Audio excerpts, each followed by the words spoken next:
about this topic, rote learning versus experiential learning. I'm into the education field from last 20 years. I started my career as a school teacher, then post that into English speaking, into trainings, and now completely into the trainings. Along with that, I'm also a social activist. So going forward with rote learning, I think this is something what we have been doing from past uh, more than 75 years of our independence continuously. The moment we think of schools, it is nothing but rote learning right from the childhood. There's nothing wrong in that. I'm also in favor of rote learning to a certain extent. But as we grow, what is rote learning? Basically, let's understand what is rote learning, what is experiential learning, and then we would be comparing the two. Rote learning is simply learning by repetition, continuously repeating it again and again, like we do it in small classes, like we do the tables, like we do the poem, or any other thing which we are repeating again and again. In small classes, pre primary, it's a wonderful way because children do not have so much of visualization where they can understand things on the broader perspective. But rote learning comes in very handy for all the teachers, all the educators, and it's the wonderful medium to reach the children and for retention also.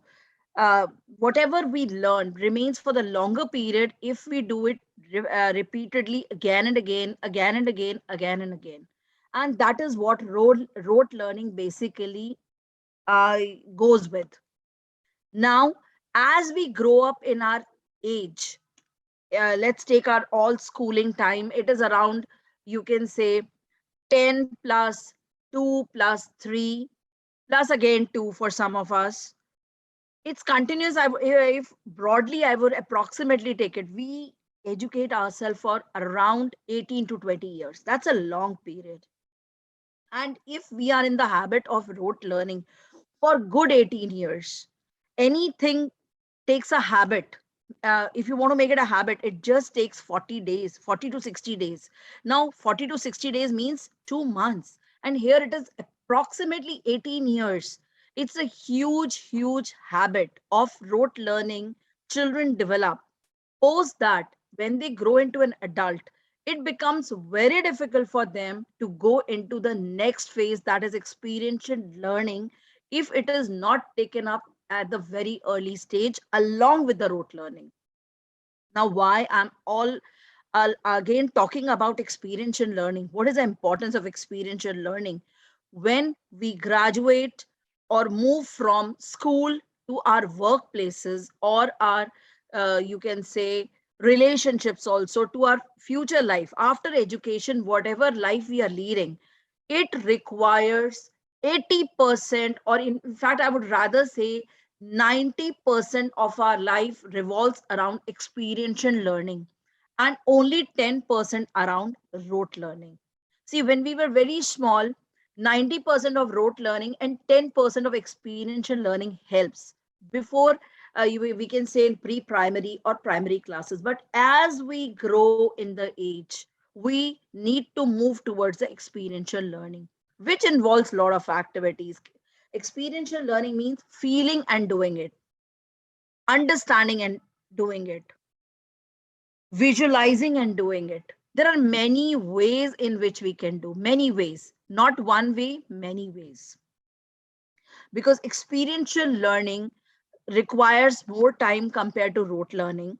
Our current education system is working on it, but it has a lot of challenges because we have become habitual from past.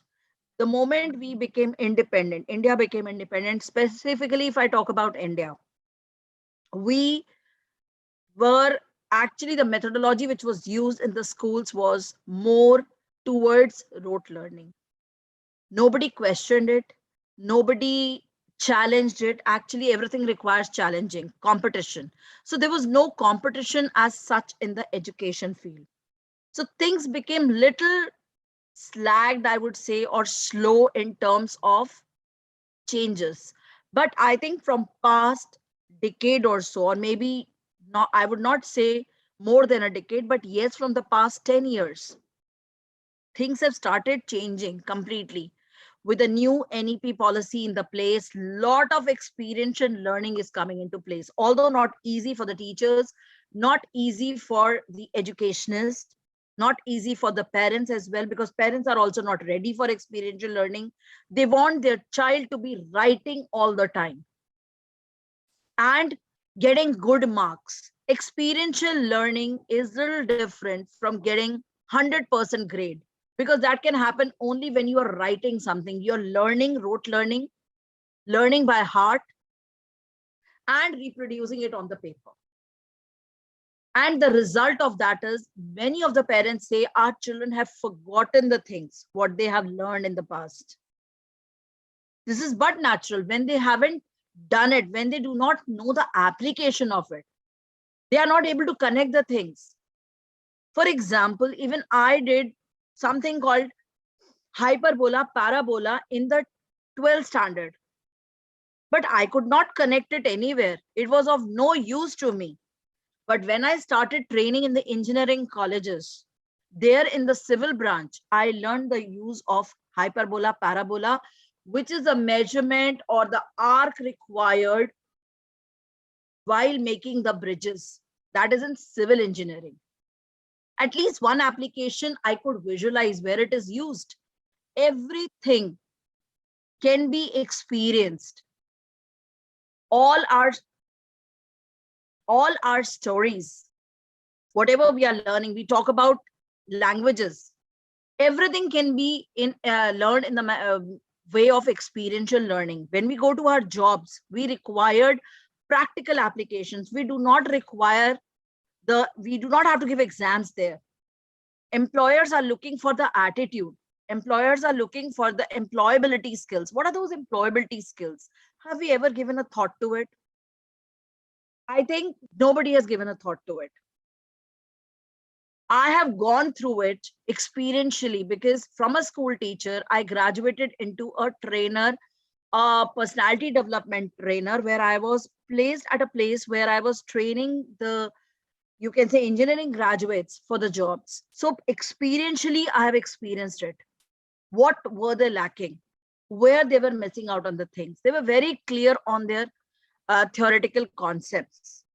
They knew how to write it down on the paper, how to get the grades there. But when somebody was sitting across with them, they were not able to speak about it. They were not able to explain it. They were not able to put life into that matter. Now, this is where our employability comes into existence. Our employers are looking for something where whatever we are doing, we are able to explain it to the other person, because there we have a team of people working. Whatever has been told to me, I need not write it anywhere, but I need to tell to my people around me. So I have to explain it to the people. I should know in 10 ways to reach my people, to explain those things to them. Now, that is missing in our current education system. Although things are slowly and gradually, but the pace is very, very slow. The pace with which we move out, once we move out of the school, colleges, after that, life is, you can say, uh, very fast. But in schools, the life is very slow, because they revolve around only books. Books are important, very important, because that is a theory part with the help of which it is a building block, I can say. But if we have a 40 minutes class, only 15 minutes should be given to the books, maximum. After that 15 minutes should be experiential learning, what children have understood by that. And last 10 minutes should be questioning from the children's side. A teacher may not answer it. There can be two groups in the classroom where one is asking the question, the other one is answering it. Why I divided into three parts? Because in experiential also, if only you are experimenting, you are not questioning things, you are just in the lab reading something and performing it, that is not enough. That is still not enough. You need to have questions here. What is happening? Why it is happening? What will happen after this? Now, if you have all those questions triggering in your mind, that accounts to completes your experiential learning, because that should happen everywhere, and that will lead to new things. Innovativeness is not something which is only run by the researchers or the scientists or the innovators. Small little changes happens everywhere around us. Now, the best example I can give you is of kitchen. Many a times we do not have the same ingredients available, but we experiment with the new ones. You just cannot experiment just because they are kept over there, but you have some visualization. Okay, if I combine this ingredient with this ingredient, how will be the flavor? Will it be okay to eat? And your mind says yes or no. If it is a yes, you try it. If it is a no, you don't try it. So this should happen in every mind. This thing, our old education system or rote learning actually binds us, stops us from thinking more. It really keeps us here. I don't blame anybody. I don't blame teachers. I don't blame educators. I don't blame children. I don't blame parents.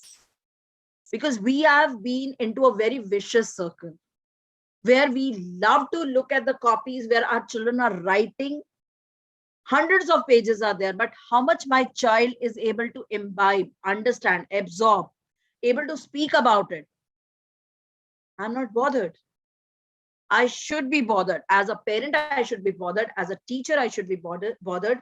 As a principal, I should be bothered, because I am not only confined to grades. I am developing a child. It's a holistic development. And it is a responsibility of parents, educators, principals, the entire education system, and the parents to develop the holistic child. Otherwise, what values are we giving to our children?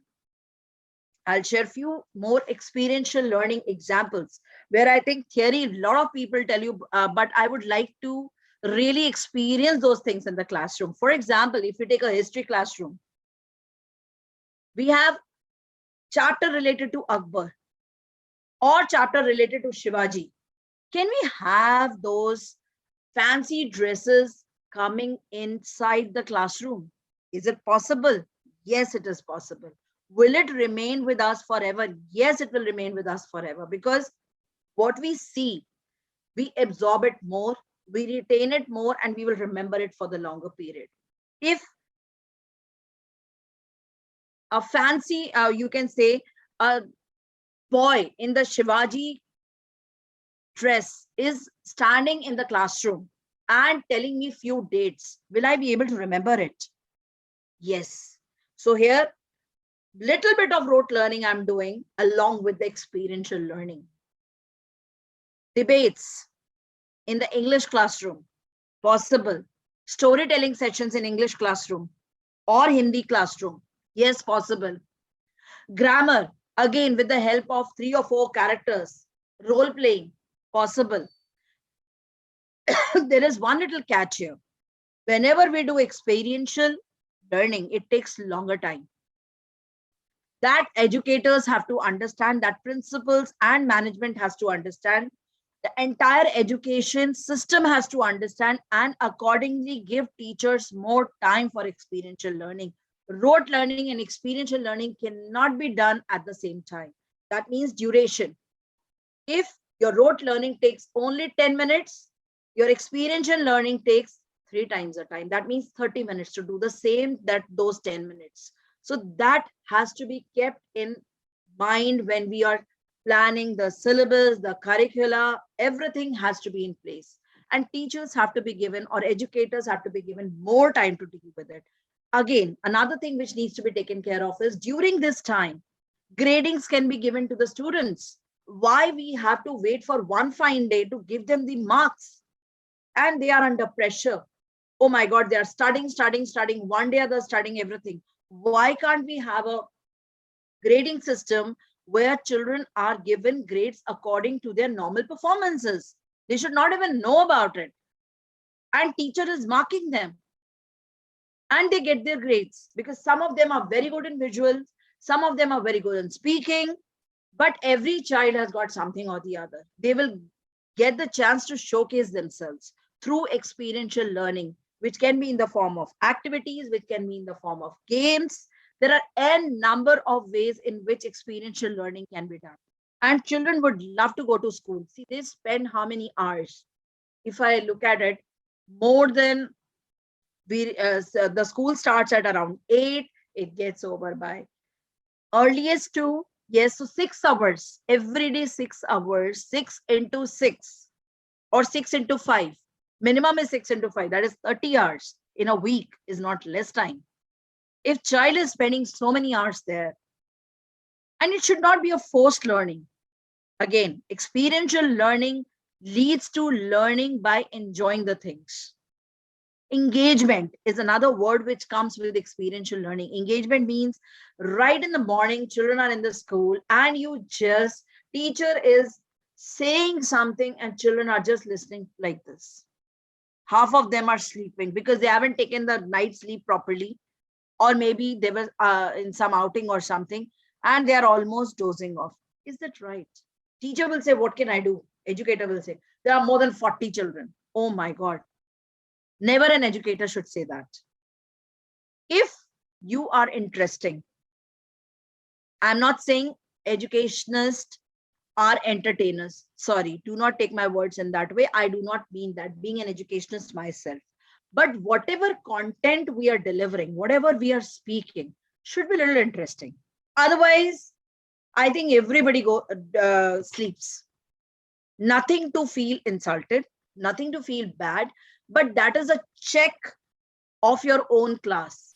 I did that initially. I was a boring teacher. I was using big words in my classes. So my children used to look like this. And nothing was coming from them because they could not understand things. They were silent. If the children are silent, that means your class is not understanding anything. If they're asking questions, of course, you have to handle those questions in a very proper manner. It cannot be a fish market. You have to discipline them, guide them that how they can ask questions. You have to be the facilitator there as a educator. At times have to be facilitators. We need not be always teaching. There are a lot of things children learn in the classroom. They learn how to speak at their chances. They learn how to listen to their friends. When they are talking, they have to listen carefully and accordingly ask questions. So there are many things which are getting developed during these experiential learning activities also. Games can be played. Imagine history class or geography class, and we are playing quiz most of the time. You will say, oh my God, then what education is going on? Our education is definitely going on, but in a very, very interesting manner, where we are not judging anybody. No child should be judged. Maybe that day I'm not in a mood to learn. It happens with us also. We are not in a mood to teach, but still we just drag ourselves. It happens with educators. It happens with the mother also. It happens with the father also. It happens with the principal also. We all have our days, but we forget that. We want our children to be ready all the time whenever they are in school. Now, this is the wrong concept. It may not be that day, they may not be feeling very well, or maybe something has happened at the home. So they are feeling uncomfortable. Give them that time. It's okay. Move on to the next child. Maybe next day, that very same child whom you saw very dull on the previous day may be very bubbly, very chirpy on the very next day. So activities, engagement keeps children active. But active doesn't mean, as educators, we need to force them. Okay, I'm doing quiz and you're not interested in this also. Maybe quiz, or maybe many a times it happens that quiz is not my cup of tea. Maybe something else I'm interested into. So I'll be a little dull there. I'll be a little active on the other front, right? This is how experiential learning actually makes children active, keeps them active, not only physically, but mentally as well. And we are able to remember the things for a longer period of time. It happens. Also, the advantages of experiential learning is children would love to go to school, retention would be more. Another question which usually comes up, okay, experiential learning is very good.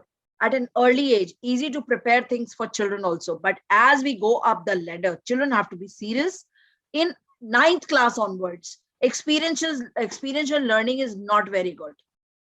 It has to be rote learning, which makes them more serious, more, you can say, related to their marks. They get better, they score better if they are more focused. Focused means rote learning. No, my dear friends. Miss Focused Miss means it's a. Tina, I'm sorry to interrupt you. Yes, Pravina.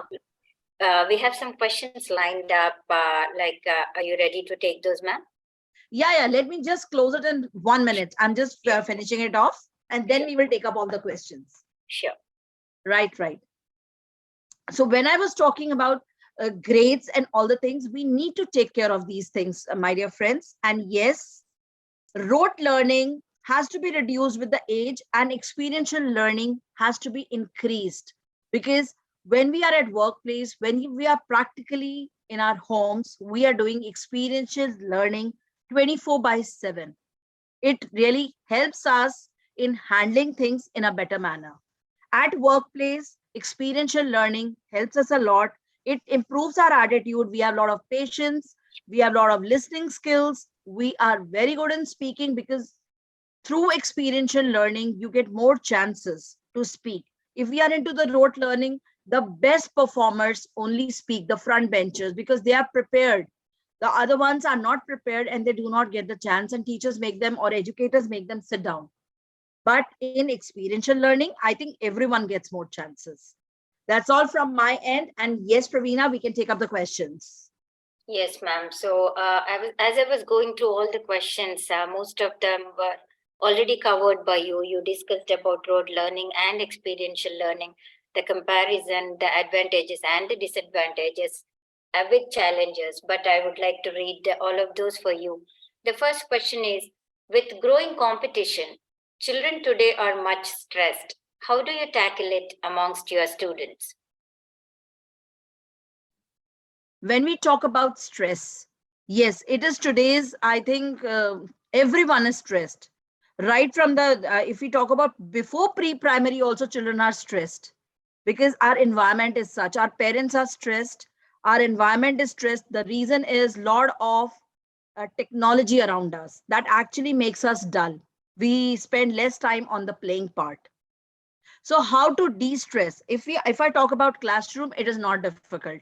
First 5 minutes and last 5 minutes should be for de-stressing. You can have a lot of activities not related to education, but related to physical activities. You can make your children stand up in the classroom. You can have a few examples I can give you here.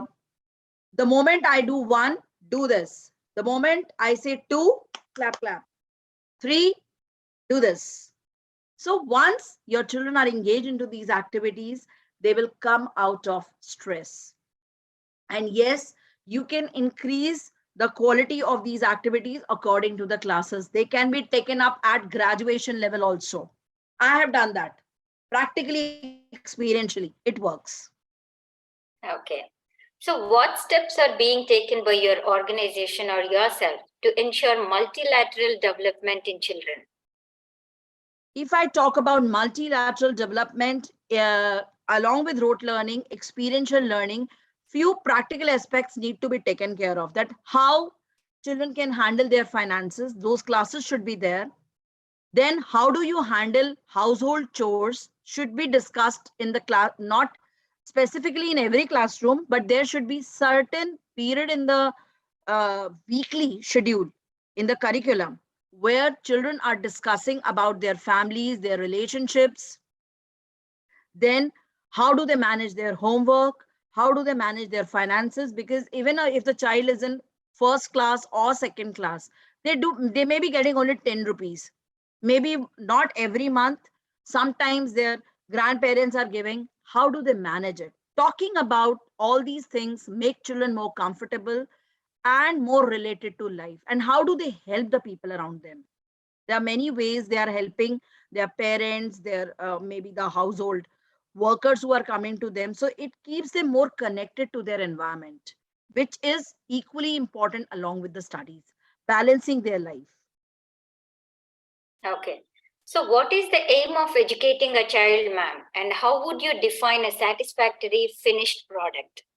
This is interesting. Yes, the very interesting question. You have used the word satisfactory Yes, because satisfaction is something which cannot be achieved here in just 18 years because our life is a journey.